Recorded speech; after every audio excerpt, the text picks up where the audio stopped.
Premier dimanche de Carême. Le Seigneur soit avec vous. Et avec votre esprit. Évangile de Jésus-Christ selon saint Matthieu.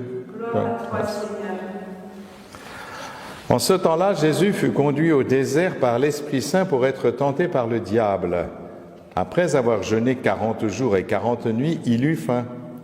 Le tentateur s'approcha et lui dit « Si tu es le Fils de Dieu, ordonne que ces pierres deviennent des pains. » Mais Jésus répondit « Il est écrit, l'homme ne vit pas seulement de pain, mais de toute parole qui sort de la bouche de Dieu. » Alors le diable l'emmène à la ville sainte, le place au sommet du temple et lui dit « Si tu es le Fils de Dieu, jette-toi en bas, car il est écrit, il donnera pour toi des ordres à ses anges, et ils te porteront sur leurs mains de peur que ton pied ne heurte une pierre. » Jésus lui déclara, « Il est encore écrit, tu ne mettras pas à l'épreuve le Seigneur ton Dieu. » Le diable l'emmène encore sur une très haute montagne et lui montre tous les royaumes du monde et leur gloire.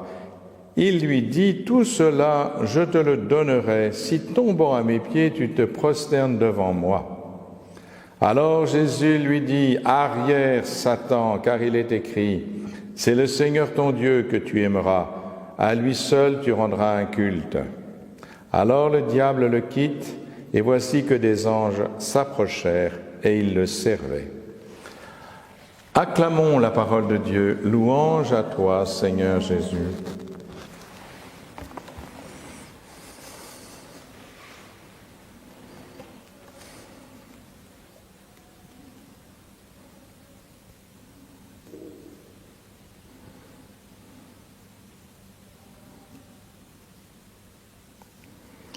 C'est quand même étonnant, frères et sœurs.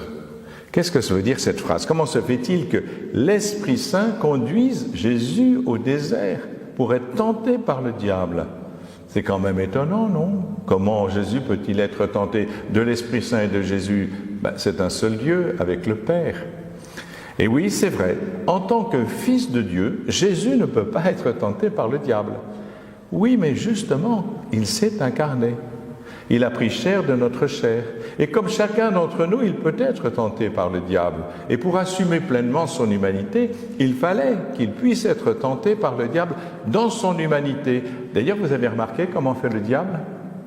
Il ne lui dit pas « fils d'homme », il lui dit « fils de Dieu, si tu es le Fils de Dieu ». En fait, à chaque fois, il essaie de lui faire montrer sa toute-puissance divine dans son humanité pour que l'incarnation ne soit pas réelle. Parce que si le Fils de Dieu, si la parole de Dieu s'incarne dans l'humanité, ça veut dire que l'humanité reçoit le divin et donc dépasse les anges. Et oui, dépasse surtout Satan. Et vous voyez, c'est pour cela que Satan tente Jésus, parce qu'il ne supporte pas que Dieu s'incarne et devienne homme, fils d'homme. Et c'est pour ça qu'il dit, mais si tu es le Fils de Dieu, si tu es le Fils de Dieu, change ces pierres en pain, parce que Jésus a jeûné 40 jours, et il est marqué qu'il eut faim. On sait que c'est la fin de la mort. Quand on jeûne comme cela, c'est le fait qu'on a épuisé toutes ses réserves de glycogène. Enfin, passons. Mais ça veut dire qu'on va mourir. Et donc, sauve-toi de ta mort. Sauve-toi de la mort corporelle. Comme d'ailleurs les soldats diront à Jésus, descends de là et on croira en toi, ou Pierre qui veut le défendre avec son épée. Non, Jésus va jusqu'au bout de son humanité. Il est vraiment Fils de Dieu, mais il est vraiment Fils d'homme. Et donc voilà comment il va repousser Satan sur la première tentation. Sur la deuxième tentation, il s'agit de mettre Dieu à l'épreuve. Est-ce que je fais confiance à Dieu, quelles que soient les choses qui m'arrivent, ou est-ce que je mets Dieu à l'épreuve? Voilà, mets-toi sur le sommet du temple, puisque la parole de Dieu dit qu'il te portera avec ses anges pour que ton pied ne heurte les pierres. C'est la parole de Dieu. Donc il utilise de manière perfide la parole de Dieu pour détourner Jésus, justement, de sa condition humaine. Mais c'est aussi notre tentation à nous, quand on utilise la parole de Dieu pour accomplir des choses qui ne sont pas louables et qui ne correspondent pas à la volonté de Dieu. On peut se servir de Jésus aussi pour justifier ses péchés. Donc, vous voyez, il y a toujours une perversion de la parole de Dieu qui peut exister dans l'humanité, mais que Jésus, justement, assume pour la repousser. Parce que lui, il s'appuie sur la parole de Dieu, puisqu'il est la parole de Dieu, et il montre la finalité de cette parole de Dieu, qui est d'accomplir la volonté de Dieu, même quand elle nous dépasse et que nous ne la comprenons pas. La troisième tentation, eh bien, c'est la soif du pouvoir. Alors ça, évidemment, c'est généralisé. On sait bien que le peuple voudra faire roi Jésus. Ils l'acclameront, etc. Mais Jésus refuse absolument cela. Mais c'est notre tentation en permanence. Effectivement, la gloire qui vient des hommes, combler notre frustration, notre besoin de reconnaissance. Mais c'est tout le temps. On voit bien ce que font les hommes pour avoir quelque chose comme cela. Eh bien, oui, c'est ça. Mais la seule manière de combler en vérité nos manques conduira à la surenchère dans la perversité, dans les dérives de toutes sortes. On le voit d'ailleurs aujourd'hui.